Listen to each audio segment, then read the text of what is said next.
네, 리플 소송 항소 데드라인이 10월 7일, 그러니까 이제 딱 일주일도 남지 않았습니다. 이런 와중에 리플 XRP와 관련된 여러 가지 호재성 소식들이 더해지고 있고, 오후 들어서도 굉장히 임팩트 있는 의미 부여가 가능한 호재성 재료가 더해지고 있습니다. 여러 가지 긍정적인 소식들이 하필이면 지금 타이밍에 등장을 해주다 보니까 과연 정말 어떻게 될 것인가, 그런 기대와 어느 정도의 우려, 이런 것들이 함께 작용을 하고 있는 것 같습니다. 이번 영상은 그래서 XRP 홀더분들을 대상으로 제작을 했는데, 먼저 이 밈들 한 번씩 보신 이미지가 아닐까 싶습니다. 왼쪽 같은 경우에는 크립토 마켓이 이렇게 잘 가다가 본격적인 강세 랠리를 하면서 쫙 하고 날아가는데, 뒤돌아보니까 XRP 홀더들은 멀뚱멀뚱 남아있는 거죠. 전부 다 움직이는데 XRP만 안 움직인다라는 그런 굉장히 심오한 의미를 담고 있습니다. 반면 오른쪽은 XRP 열차 떠났다라는 겁니다. 최근 들어서 9월 한 달 동안 굉장히 의미 있는 반등세를 보여줬는데, XRP 열차 떠났어, 이제 리또속 아니야, 이런 얘기들, 두 가지 굉장히 상반된 내용을 담고 있는 이런 밈들도 지금 여기저기 돌아다니고 있는 그런 상황입니다. 이번에 리플이 되게 큰 일을 해냈습니다. 이 두바이 금융 서비스 청으로부터 승인을, 라이선스 획득을 해버린 겁니다. 이에 따라서 리플은 이제 두바이 국제금융센터 내에서 이 서비스 제공을 할 수 있게끔 승인을 받은 거고, DFSA, 두바이 금융서비스청이 블록체인 기반 결제 서비스 승인을 처음으로 승인한 사례, 이 대상이 리플이 됐습니다.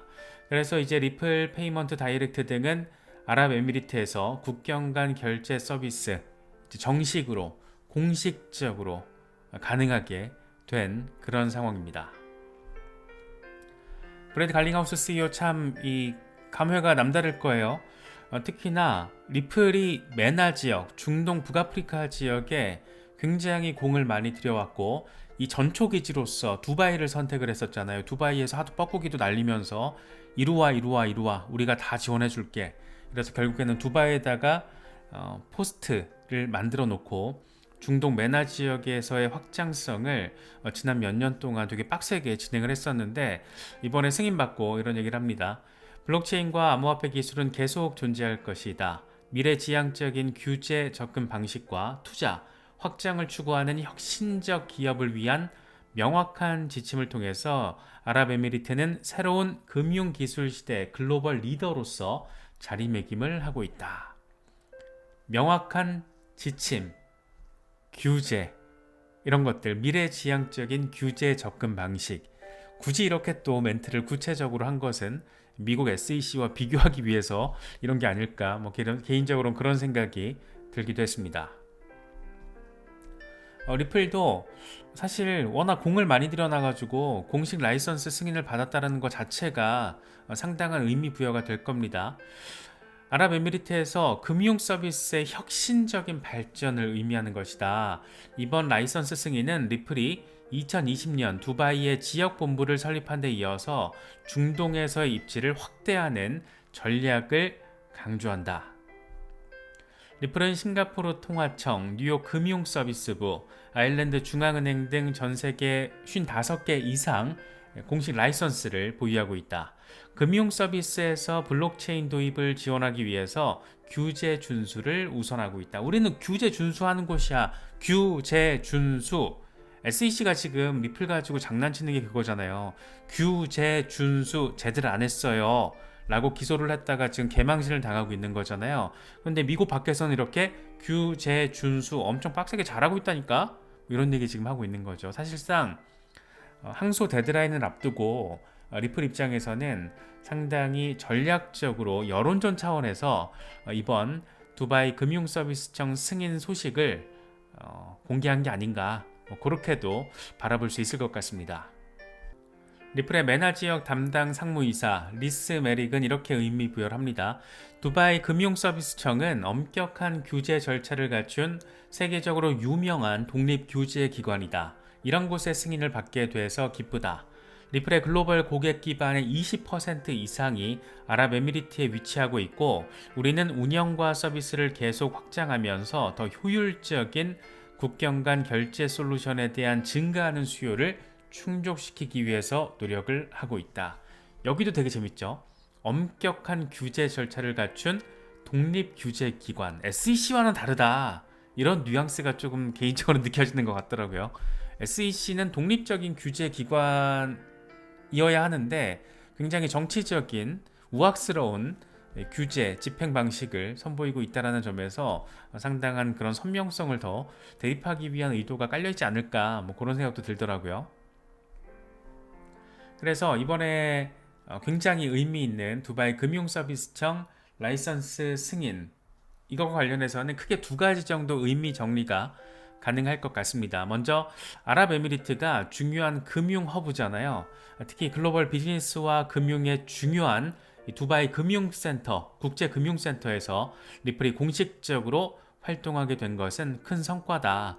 특히 이제 중동 지역이라는 게 역사적으로 봐도 이 아시아와 유럽을 잇는 교통의 유충지, 석유의 중심지, 군사적인, 정치적인 굉장히 중요한 의미 부여가 가능한 그런 지역이다 보니까 두바이에다가 이렇게 딱 그냥 말뚝 하나 박아놓고 요충지들을 활용을 하면서 글로벌 확장성을 강화시키려는 리플의 어떤 전략적인 측면에서도 바라볼 수 있지 않을까 생각됩니다. 그리고 두 번째로는 두바이 금융서비스청이 공식적으로 승인한 첫 번째 블록체인 기반의 결제 서비스가 리플이라는 것은 그만큼 리플의 기술적인 신뢰, 이건 이미 시장의 평가는 끝났다라는 것을 다시 한번 느끼게 만드는 부분이 아닌가 생각됩니다. 사실 리플 중장기 투자자 입장에서 투자하시는 분들을 바라보시기에는 굉장히 반가운 그런 퍼포먼스 결과가 아닌가 싶습니다. 블록체인 프로젝트들 중에 이 정도로 전폭적으로 블록체인 혁신을 실제 현실에 주입시켜서 혁신적인 결과를 이끌어내는 기술력을 선보이면서 이것에 대한 기술력이 시장의 평가가 끝났다. 더 넓게 확장적으로 채택이 되는 국면으로 접어들었다 라고 평가할 수 있는 거는 사실상 리플밖에 없지 않나 그런 생각이 들기도 합니다. 뭐 비슷한 기술력을 가지고 있는 프로젝트들이 있긴 하지만 이 정도로 전폭적으로 채택과 수용과 혁신의 결과물을 보여주고 있는 종목은 그렇게 딱 하고 떠오르진 않는 것 같아요. 피오나 모레이 리플의 아태 지역 상무가 또 이런 얘기를 하루 전에 했었잖아요. 싱가포르는 리플 기반 디지털 자산 결제 플로우의 50% 이상을 처리하고 있다. 리플의 국경 간 결제 서비스 허브로서 싱가포르의 중요성 날로 커지고 있다.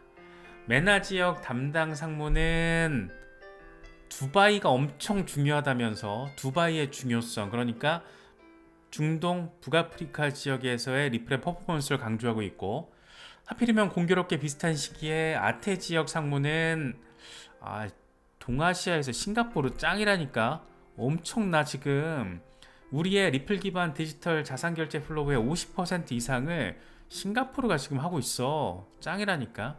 중동, 북아프리카 그리고 아시아 지역까지 리플이 지금 굉장히 전폭적인 채택을 받고 있다라는 거, 이렇게 잇따라서 공개를 하는 거, 멘트를 날리는 것은 과연 이게 우연일까? 뭐 그렇지 않다라는 생각도 좀 듭니다. 그러면서 이런 얘기를 해요. 미국은 규제의 불확실성으로 인해서 허브로서의 역할을 수행할 수가 없다. 리플은 싱가포르 통화청으로부터 디지털 결제 토큰 라이선스를 취득을 했고, 이건 싱가포르에서 리플이 합법적으로 디지털 토큰을 운영하고 판매할 수 있다는 것을 의미한다. 저는 개인적으로 두바이발 호재와 이번 이 싱가포르발 호재, 이 두 가지 재료를 바라보면서 이건 다분히 SEC를 여론전 차원에서 압박을 하고 법원 보라고 공개를 하는 거구나. 항소 데드라인 앞두고 일주일 앞두고 SEC가 항소를 하면 완전히 미친놈이라는 이미지를 주기 위해서 이렇게 멀쩡하게 일 잘하는 곳을 미국에서는 소송을 내서 미국에서 정작 제대로 일도 하지 못하게 만드는 그런 어처구니 없는 그런 상황에 대한 강조점을 마련하기 위해서 이렇게 쏟아낸 게 아닌가 뭐 그렇게도 충분히 바라볼 수 있지 않을까, 그런 생각이 드는 것은 꼭 기분 탓만은 아닌 것 같습니다. 여기다가 일본발로도 되게 재밌는 소식이 공개됐습니다. 일본 자민당 신임 총재 이시바 시게루, 이 양반이 이제 신임 총리가 될 인물이잖아요. 이번에 정책 자료를 공개를 했는데 내용 자체가 굉장히 섹시합니다. 블록체인 기술과 NFT가 식품, 여행 체험 상품 등 일본 현지 상품의 규모화와 부가가치 창출을 지원할 수 있다. 이런 얘기들이 담겨 있는 거예요. 그런데 더 재밌는 거는 일본 자민당에서 웹3 산업 지원을 주도하고 있는 타이라 마사키 중의원이라는 양반이 일본 정부 디지털 대신에 임명될 것으로 예상되고 있다고 합니다.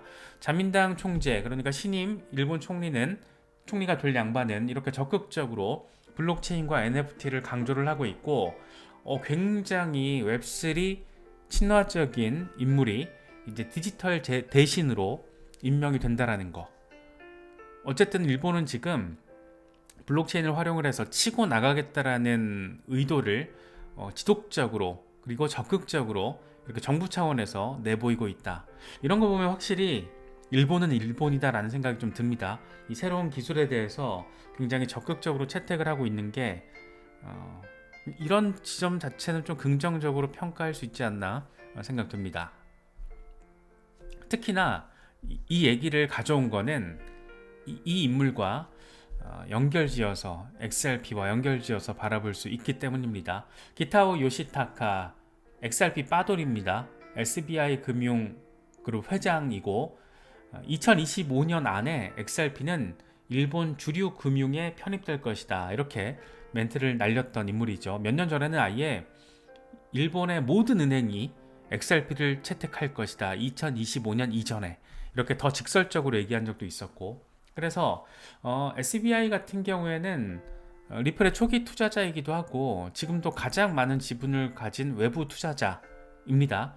그리고 SBI 계열사는 그 배당금을 XRP로 지급하는 곳도 있고, 굉장히 그냥 그룹 전체가 XRP 빠돌이 수준이에요.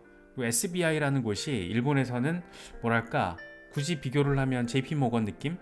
그래서 SBI를 통해서 확장되고 있는 일본에서의 XRP 입지, 그리고 일본 정부의 이런 블록체인 혁신 의지, 이런 것들이 서로 상호 시너지를 낼 수 있게 되지 않을까. 그래서 정리를 하면 일본, 싱가포르에서 펼쳐지고 있는 긍정적인 리플 기반의 블록체인 혁신, 그리고 두바이를 중심으로 중동 북아프리카 지역에서 진행되고 있는 리플 중심의 블록체인 혁신.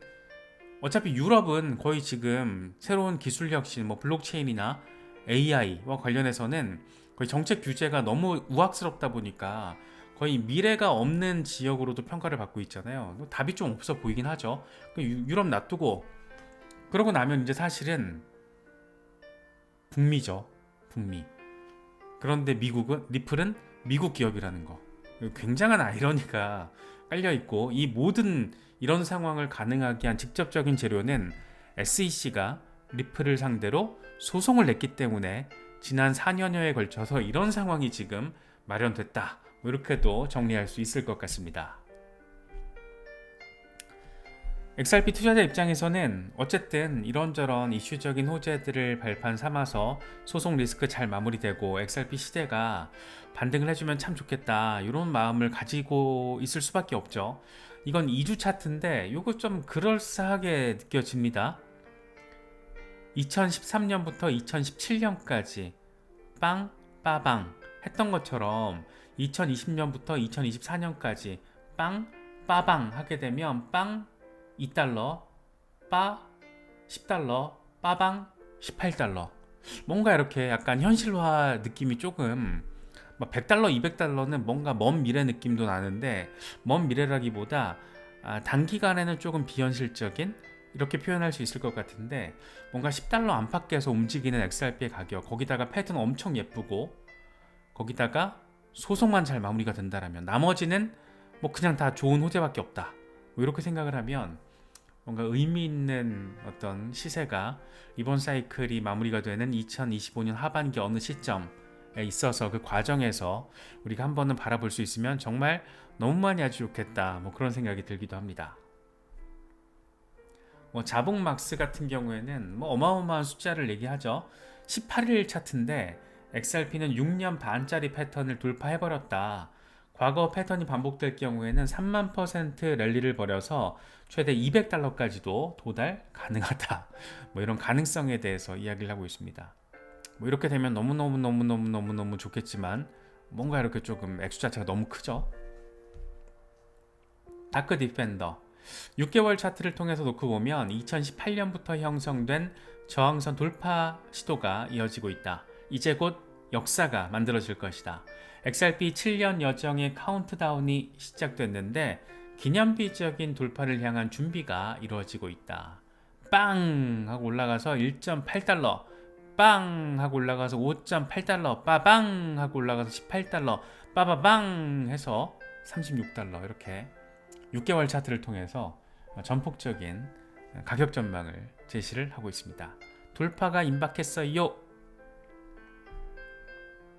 베리스 같은 인물도 XRP의 기본 펀더멘털에 초점을 맞춰서 XRP는 곧 급등하기 시작할 것이다. 일반적인 4년 상승 사이클을 따르지 않을 것이다.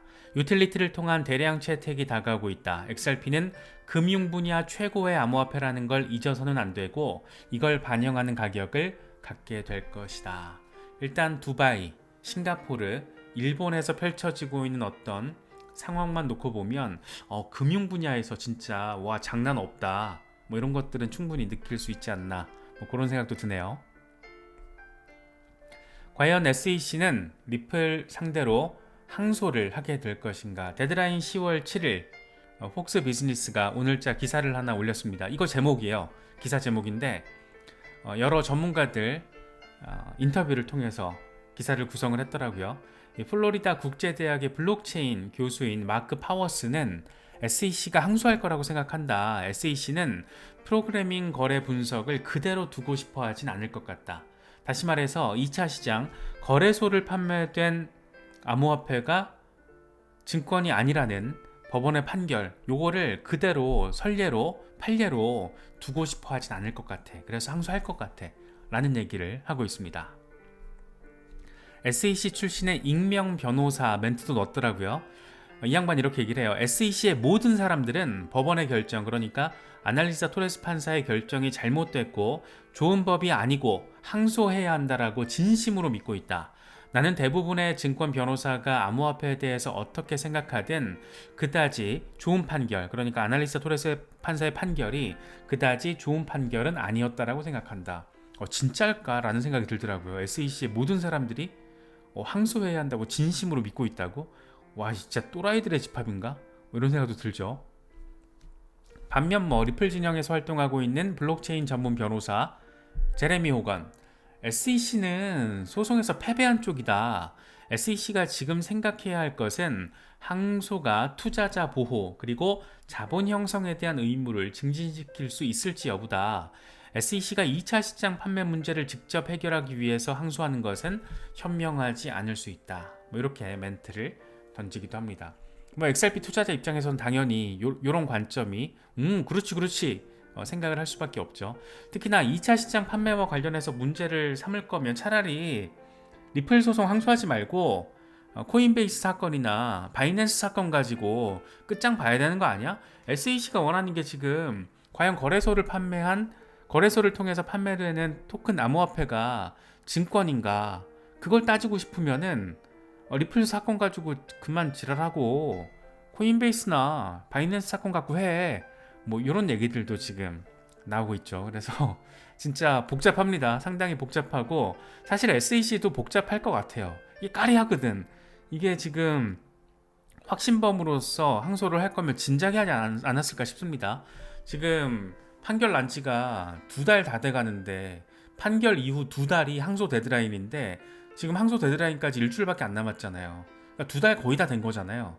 그 시간 동안 안 했다? 그만큼 고심을 하고 있다는 거는 그만큼 SEC도 지금 쫄려 있는 상황이라는 거고, 특히나 지금 미국 대선 레이스 국면에서 암호화폐 투자자의 어떤 표심 자체가 굉장한 중요성 의미 부여 이런 것들을 받게 되는 상황이다 보니까 SEC가 자칫 잘못했다가 똥볼 차고, 안 그래도 지금 민주당과 해리스 캠프에서 엘리자베스 워렌 그리고 게리 갠슬러의 SEC와 거리두기를 해야 한다, 이런 얘기들 지금 공개적으로 나오고 있는 상황이다 보니까 더 쫄려 있는 그런 정치적인 어떤 위상, 이런 것들이 영향을 주고 있진 않나, 뭐 그렇게도 바라볼 수 있을 것 같습니다. 리플과 관련해서 여러 가지 의미 있는 재료들이 등장을 해줘서 10월 첫날부터 따로 별도 영상으로 짚어봤는데, 일단 뭐 10월 7일 이전에 뭔가 결정이 되긴 될 겁니다. 항소와 관련해서 그때까지 좀 차분하게 시장 바라보면서 대응 전략을 짜야 되지 않을까, 뭐 그렇게 생각이 듭니다. 아무쪼록 우리가 모두 바라는 그런 결과를 맛보면서 함께 환호할 수 있으면 좋겠습니다. 엑셀 홀더분들은 이런 소식들 잘 참고하실 수 있으면 좋겠습니다.